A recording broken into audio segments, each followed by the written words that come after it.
So at the Ford Foundation, we believe that it's important to change hearts as well as minds. When you're trying to impact public policy, it's not enough to put out fact sheets and have people make speeches. You really have to change how both the general public but also the policymakers feel about an issue.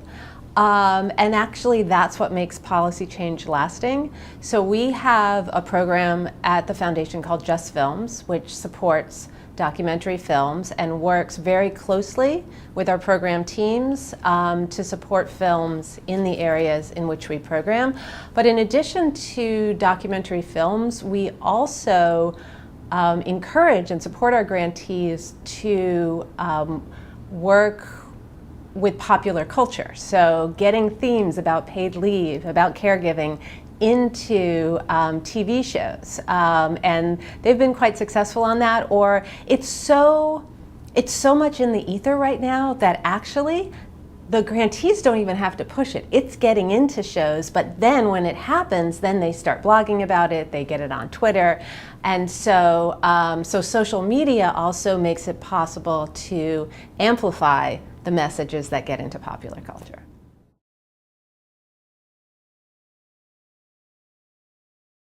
Well, the Ford Foundation, as I'm sure most of the viewers of Spotlight know, for the Ford Foundation, addressing inequality is our North Star. Everything that we do is aimed at combating inequality.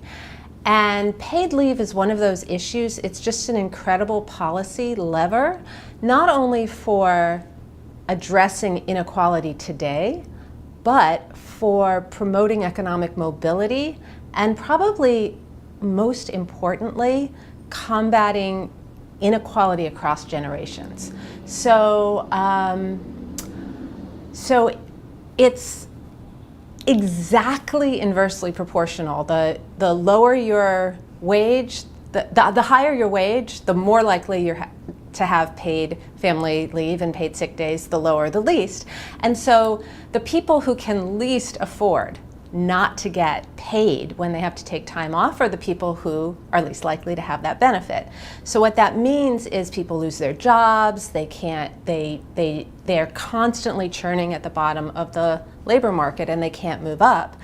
For those people who do take time off, either to welcome a new child or to care for a sick parent, they end up, whatever small amount of assets they have to deplete those assets. That means, and we all know what that means they can't invest in a home, they can't invest in their education, they can't pass those assets on to their children. And then really the most pernicious impacts on inequality are that if a parent can't take time off to be with a child in those crucial years, early years, the child doesn't benefit from the bonding with the parent, from the early language, and that's just been proven to have detrimental impacts on child health and development and on that child's performance in life. And so we see paid leave, if you think about this vicious cycle of inequality across generations, we see paid leave as one of the key levers to sort of interrupt that cycle and turn it around.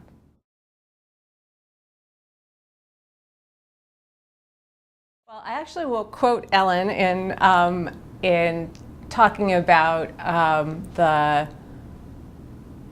the role of business in paid leave advocacy. She often says that there's identity theft going on, because if you ask businesses themselves, so for example, the Small Business Majority polled small businesses across the country and found that 70%, 70, support paid family and medical leave, a paid family and medical leave insurance program, even if they have to contribute to it, they support it.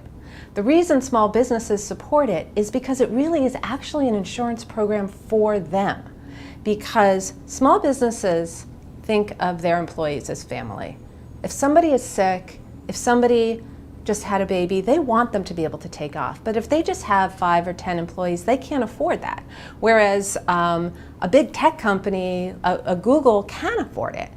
But if there is an insurance pool where every employee and every employer puts a tiny bit of money into this insurance pool, the risk is spread across all the employers and all the employees, and it actually allows the small businesses to do what they want to do. So they actually support it. The opposition comes from the organized business lobby, and that's why Ellen calls it identity theft, because they are pretending to speak for the small businesses, but they're actually not.